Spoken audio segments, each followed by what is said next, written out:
ආයුබෝවන්. දුවේ පුතේ අපි ගිය සතියේ දුර පුතාලත් එක්ක සාකච්ඡා කරේ 6 ශ්‍රේණිය දෙවනි වාරයේ පළවෙනි පාඩම භාග පාඩම. අද අපිට තියෙන්නේ භාග පාඩමේ ඉතිරි කොටස දුර පුතාලත් එක්ක සාකච්ඡා කරන්න. පාඩම් පටන් ගන්න ඉස්සෙල්ලා දුර පුතාලගෙන් පුංචි ඉල්ලීමක් කරන්න කැමතියි. මේ දවස්වල දුර පුතාලට තියෙන වෙලාව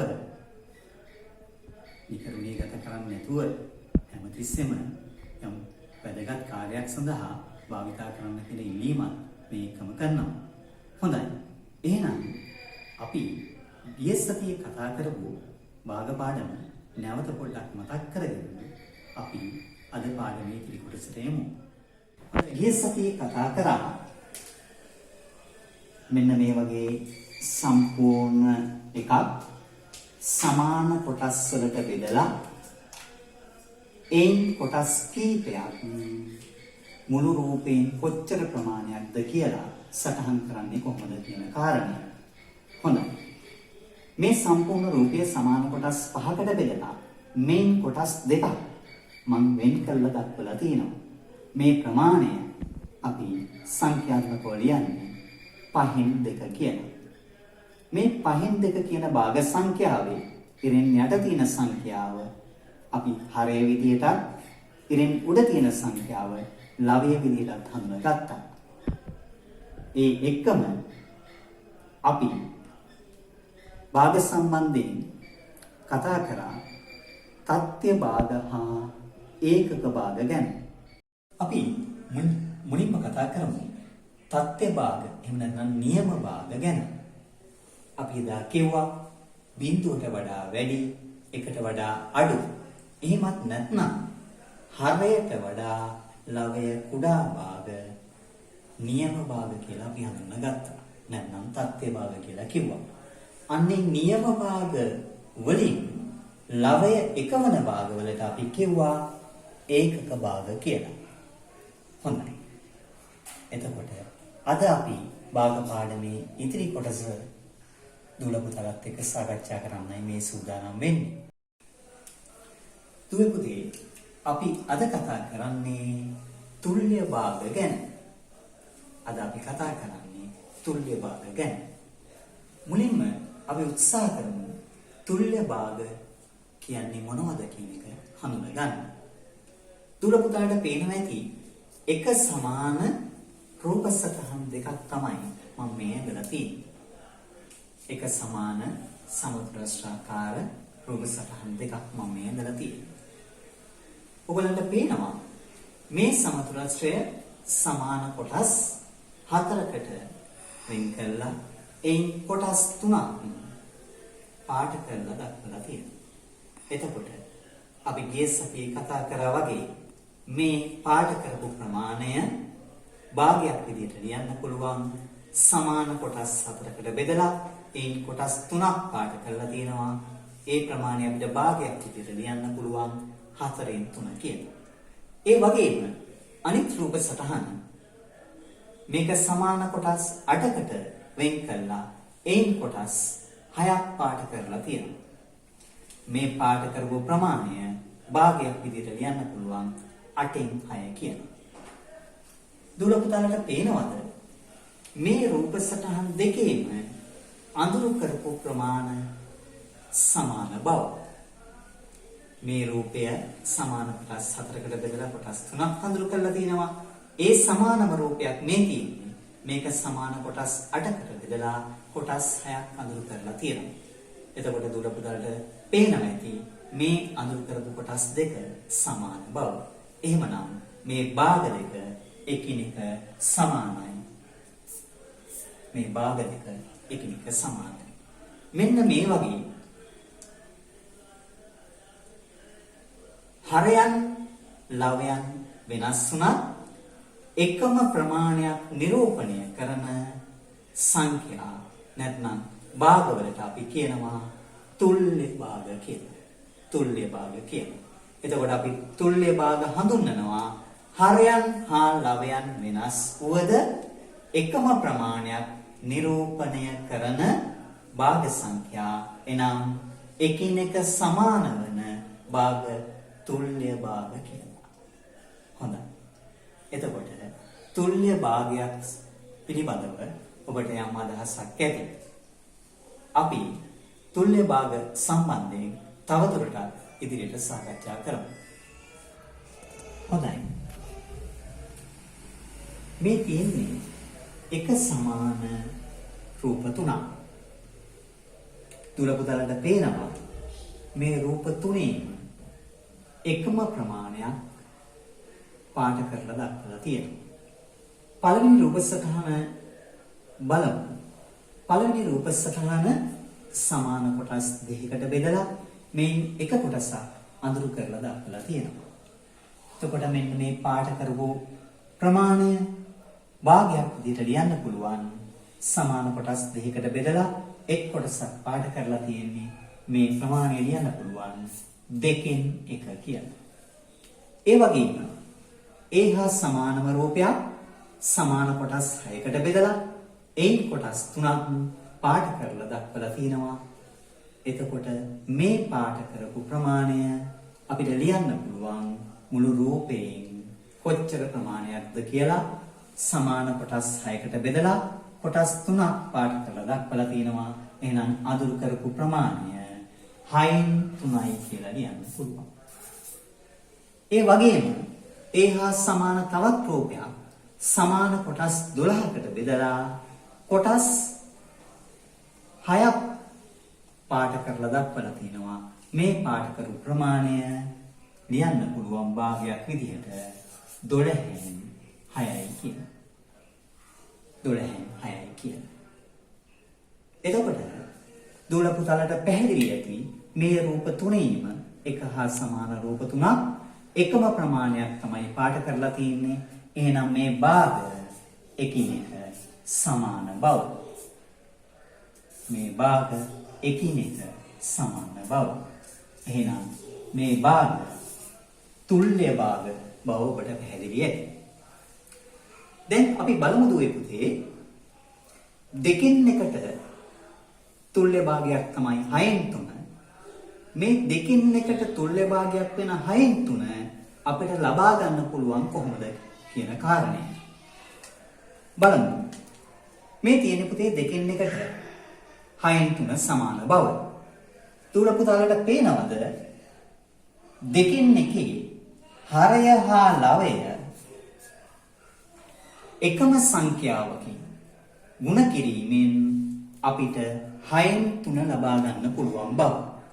මම 2 3ෙන් ගුණ කරොත් 6 ලැබෙනවා. 1 3ෙන් ගුණ කරොත් 3 ලැබෙනවා. එහෙනම් දෙකෙන් එක කියන භාගයේ හරය හා ලවය එකම සංඛ්‍යාවකින් ගුණ කිරීමෙන් 6න් 3. එහෙමත් නැත්නම් දෙකෙන් එකට තුල්්‍ය භාගයක් ලබා ගන්න පුළුවන්. ඒ වගේම දෙකෙන් එකට තවත් තුල්්‍ය භාගයක් තමයි 12න් 6.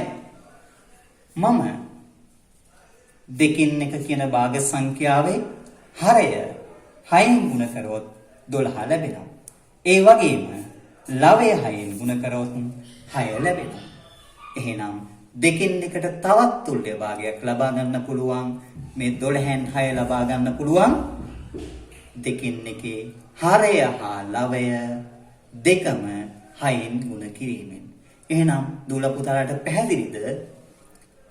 භාග සංඛ්‍යාවකට තුල්්‍ය භාගයක් ලබා ගන්න අපිට ඒ භාග සංඛ්‍යාවේ හරය හා ලවය එකම සංඛ්‍යාවකින් ගුණ කිරීමෙන් තුල්්‍ය භාග ලබා ගන්න පුළුවන් බව. ඒ වගේම අපි බලමු 6න් 3ට තුල්්‍ය භාගයක් තමයි දෙකෙන් එක. මේ දක්වලා තියෙන්නේ 6න් 3ට දෙකෙන් එක සමාන බව.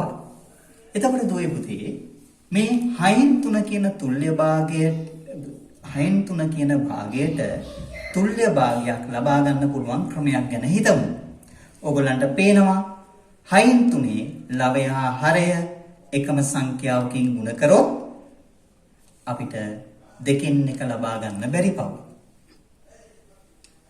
එහෙමනම් අපි බලමු 6න් 3න් දෙකෙන් එක ලබා ගන්න පුළුවන් මේ 6න් 3 ලවය හා හරය එකම සංඛ්‍යාවකින් බෙදීමෙන් 6 3න් බෙදුවාම ඔයගොල්ලන්ට පැහැදිලි 2 ලැබෙන බව.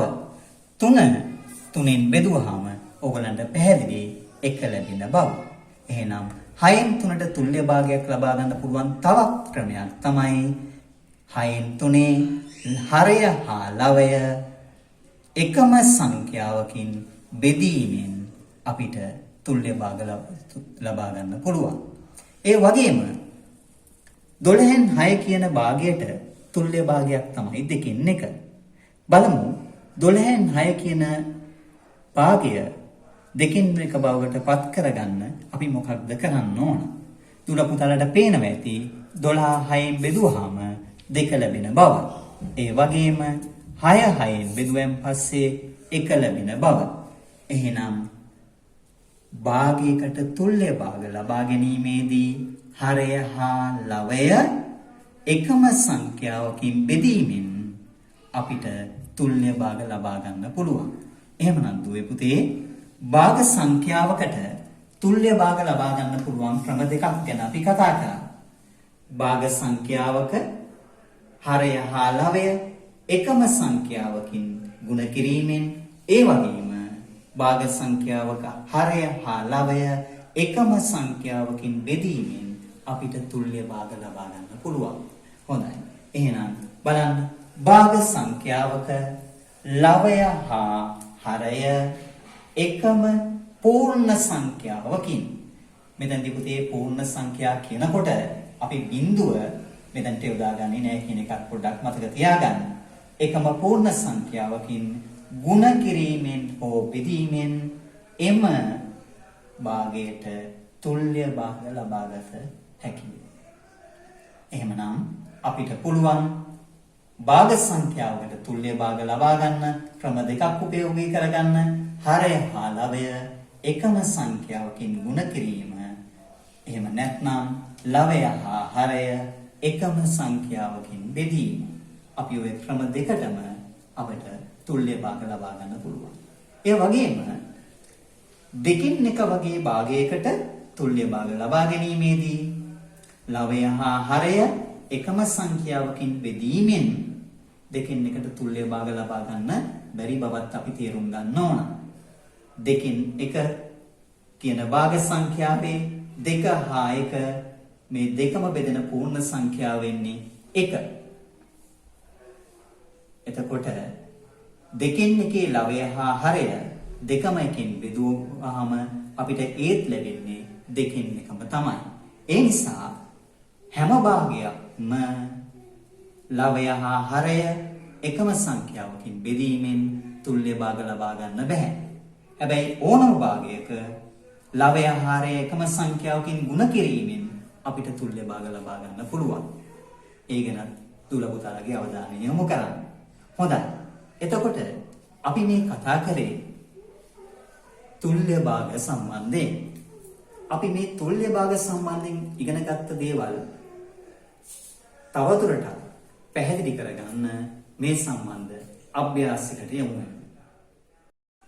දුල පුතාලට මම ඉදිරිපත් කරන පළවෙනි ප්‍රශ්නය මුලින් දී ඇති භාගයට තුල්‍ය භාග ලැබෙනසේ හිස්තැන් පුරවන්න. එතකොට දුවේ පුතේ අපි ඉගෙන ගත්තා භාග සංඛ්‍යාවකට තුල්‍ය භාග ලියන්නේ ඒ භාගයේ ලවය හා හරය එකම සංඛ්‍යාවකින් ගුණ කිරීමෙන් එහෙමත් නැත්නම් එකම සංඛ්‍යාවකින් බෙදීමෙන් කියලා. දුල පුතාලට තියෙන්නේ මෙන්න මේ මම සටහන් කරලා තියෙන භාගවලට තුල්‍ය භාග ලියන්න උදව් කරලා තිනවා. දුල පුතාලට තියෙන්නේ හිස්තැන් සම්පූර්ණ කරන්න. මේ ගැටලුව ඔයගලන්ට කරන්න කාලයක් ලබා දෙන්න. ඊට පස්සේ අපි ඒක සාකච්ඡා කරලා බලමු. හොඳයි දෙවියන්. වෙනද වගේම පොතක් අරගෙන ඔබ මේ ගැටලුවට පිළිතුරු සපයන්න ඇති කියලා හිතනවා. අපි පළවෙනි ගානේ පළවෙනි කොටස සාකච්ඡා කරමු. දුර පුතාලට පේනවා 3න් 2ට තුල්‍ය භාගයක් ලියන්න ලවය එහෙම නැත්නම් 2 දෙකෙන් ගුණ කරලා තියෙනවා.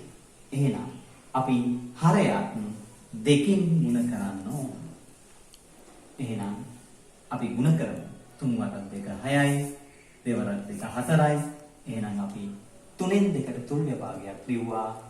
3න් 2 ලවය හා හරය දෙකම දෙකින් ගුණ කරලා තුල්්‍ය භාගයක් ලබා ගත්තා. 6 4. ඒ වගේම දෙවෙනි කොටස 5න් 3ෙනි හරය 4ෙන් ගුණ කරලා තියෙනවා. දුල පුතලට පේනවා ඇති. එහෙනම් අපි ලවයත් 4ෙන් ගුණ කරන්න ඕන. දැන් 5 වරක් 4 20යි, 3 වරක් 4 12යි. එහෙනම් 5න් 3ට තුල්්‍ය භාගයක් ලබා ගත්තා. ලවය හා හරය දෙකම 4ෙන් ගුණ කරලා 20න් 12යි. අපි තුන්වෙනි කොටසට යමු. තුන්වෙනි කොටසේ 8න් 6 6 දෙකින් බෙදලා තියෙන්නේ. එහෙනම් 8ත් දෙකින් බෙදමු. 6 දෙකින් බෙදුවාම 3යි. 8 දෙකින් බෙදුවාම 4යි. එහෙනම් 8න් 6ට තුල්්‍ය භාගයක් ලිව්වා. ලවය හා හරය දෙකම දෙකින් බෙදලා අපි තුල්්‍ය භාගයක් ලබා ගත්තා. 4න් 3. ඒ විදිහටම 9න් 6ටත් බෙදීමෙන් තුල්්‍ය භාගයක් ලබා ගන්න ආකාරය දක්වලා තියෙනවා.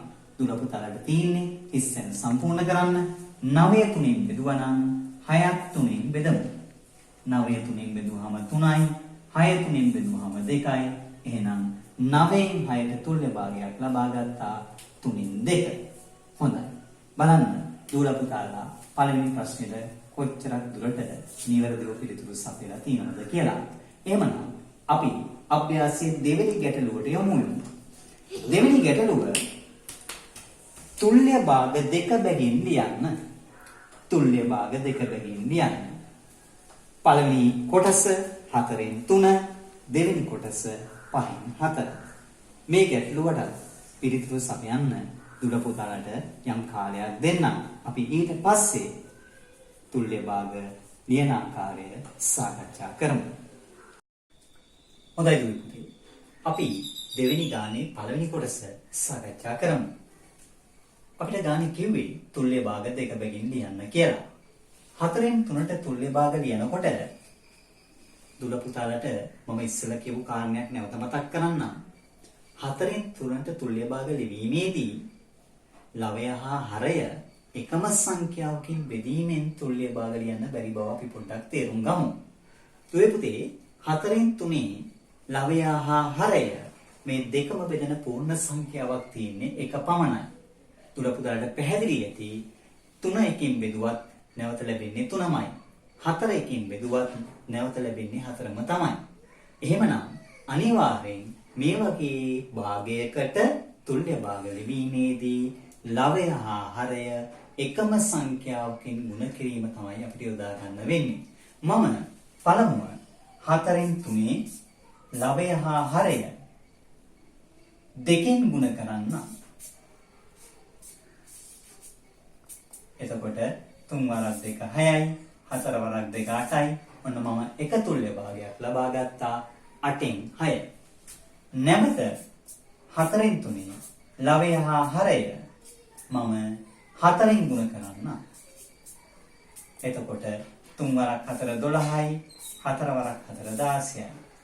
දුල පුතාලට කැමති පූර්ණ සංඛ්‍යාවකින් ලවය හා හරය ගුණ කරාට ගැටලුවක් නැහැ. හොඳයි. අපි දෙවෙනි කොටසට යමු. 5න් 4ට තුල්්‍ය භාගයක් ලියනකොට මම මුලින්ම ලවය හා හරය 3න් ගුණ කරන්න. 4 වරක් 3 12යි, 5 වරක් 3 15යි. නැවත 5න් 4යි ලවය හා හරය මම 5න් ගුණ කරන්න. 4 වරක් 5 20යි, 5 වරක් 5 25යි. බලන්න දුල පුතාලට පැහැදිලිද තුල්්‍ය භාග ලබා ගැනීම. එතකොට දුවේ පුතේ මේ භාග දෙකටම තුල්්‍ය භාග ලබා ගන්න අපිට ලවය හා හරය එකම සංඛ්‍යාවකින් එකම පූර්ණ සංඛ්‍යාවකින් ගුණ කිරීම තමයි සිදු කරන්න ඕනේ. හොඳයි. අපි තවත් ගැටලුවකට යමු. හොඳයි දුවේ පුතේ. තුන්වෙනි ගාන සරලම තුල්්‍ය භාගය ලියන්න.